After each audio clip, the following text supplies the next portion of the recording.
discipline and consistency are two daunting words for a lot of people.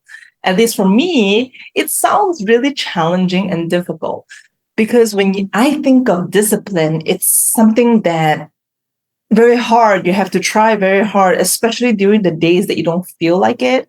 And consistency, that just means doing the same things over and over again. And that idea itself scares me because I am extremely afraid of boredom. So both discipline and consistency, when you put the two together, it's scary. But at the same time, I know how important discipline is in terms of a person's success, and also how important it is to be consistent in order to get to anywhere in your life. So for me, I have realized the easiest way to build any kind of discipline or consistency is to make sure that it is so easy and that you enjoy the process so that you don't feel like you are actually practicing discipline or consistency. So the way you set it up is that you are going to break down any projects or tasks or habits that you're trying to build into such small pieces that when you look at it, it's like, that is way too easy. That's perfect. Because for any habits that we have not developed, any scale, any size, or any effort that you put in is progress. So you want to start there. Make it so simple that it's so difficult to fail. If you can break down the pieces into such tiny bits that it's impossible for you to fail, that's setting yourself up for success, because you can always add on, but you don't want to set it up in a way where there could be a possibility for you to fail. The reason being is that trying to build any habits or trying to start any initiative or have discipline or consistency in anything is difficult enough.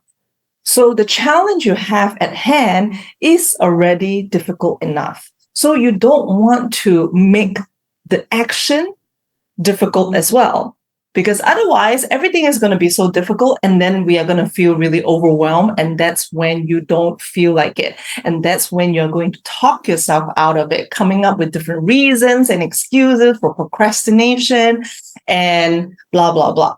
Doesn't really matter what those voices say. But if you design it in a way that is so small, let's say you need to only spend 15 minutes on 3 habits that you're trying to build.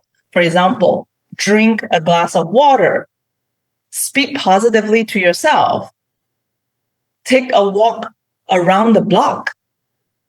If you don't have these habits, start there. Read 2 lines instead of a page. Read a page instead of a chapter.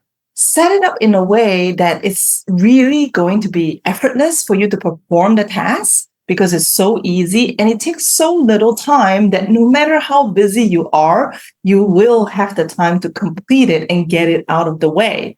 However, during those days where you feel extra motivated or you want to spend more time on reading or writing, you can. And that's another perk of setting it small, because then you will feel like, okay, I have already completed what I've set for today. Now I can add. And the extra that you add is extra celebration. Not only you can celebrate the fact that you completed the task, the fact that you have practiced discipline for the day, you can congratulate yourself for doing extra. But during the days that you don't feel like it or you are super busy, you can just do the minimal and still check that off from your list. So this is actually how we can successfully build new habits.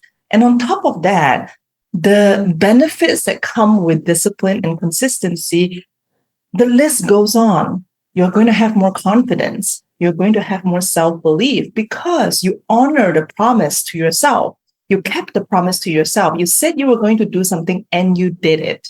Not only that, it's going to be reflected because you have more self-confidence, self-belief.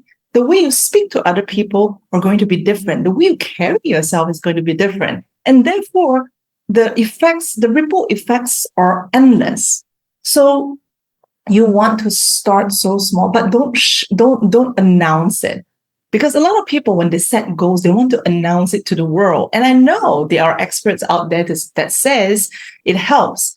Perhaps for some, yes, but for me, no, because I don't want anyone's encouragement or comments or feedbacks when I'm trying to build discipline and consistency. Again, going back to my point, it's hard it's hard for me already.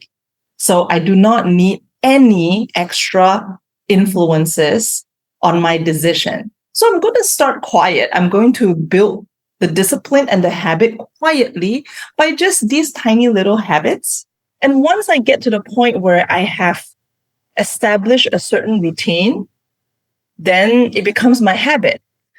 There's no need to announce to the world. It just becomes who you are. Because I'm not going to tell everyone or announce on social media that, hey, I've brushed my teeth today. So I don't see a point of announcing that I'm going to lose 5 kilograms this week, or no, not this week, this month or something. So I don't need any external pressure on a difficult challenge as it is. But that's just me. So whatever that works for you, that's fine.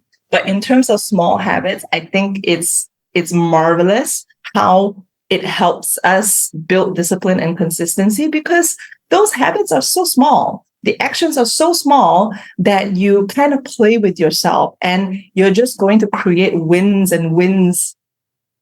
And it gives you a chance to celebrate. It gives you a chance to feel good about yourself. And therefore, the benefits are just endless. So I think it's the perfect way to implement anything that you want that is going to take a long time for you to succeed, or you feel it's a little challenging at the moment. Small habits are the way to go.